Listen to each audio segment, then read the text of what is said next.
ஆட்டு தலைக்கறி எடுக்கும்போது அதில் இருக்கிற மூளையை தனியாக எடுத்து குழம்புல போட்டுறாமல் இந்த மாதிரி தொக்கா செஞ்சு கொடுங்க. குழந்தைங்கள்லேருந்து பெரியவங்க வரைக்கும் நல்லா சாப்பிடுவாங்க. டேஸ்ட் அவ்வளோ சூப்பராக இருக்கும். ட்ரை பண்ணி பாருங்கள், கண்டிப்பாக உங்களுக்கு ரொம்ப பிடிக்கும். வாங்க எப்படி செய்யலான்ட்டு பார்க்கலாம்.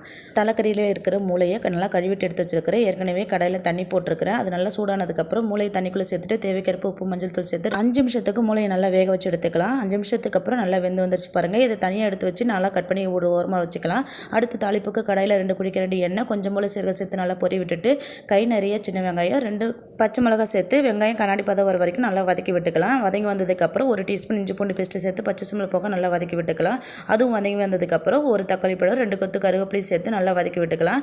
அடுத்து கட் பண்ணி எடுத்து வச்ச மூளையை சேர்த்து நல்லா வதக்கி விட்டுட்டு கொஞ்சம் போல் தண்ணி, தேவைக்கேற்ப உப்பு, 1 டீஸ்பூன் மிளகாய்த்தூள், மிளகுத்தூள், சீரகத்தூள், கரம் மசாலா சேர்த்துட்டு நல்லா வதக்கி விட்டுட்டு ஃபைனலாக கை நிறைய மல்லித்தழை தூவி நல்லா வதக்கி விட்டுட்டு சர்வ் பண்ணுங்கள். டேஸ்ட்டு ஃப்ளேவரும் சூப்பராக இருக்கும். ஆட்டு மூளை தொக்கு சூப்பராக ரெடி. இந்த பதிவு பிடிச்சிருந்தா சப்ஸ்கிரைப் பண்ணுங்கள்.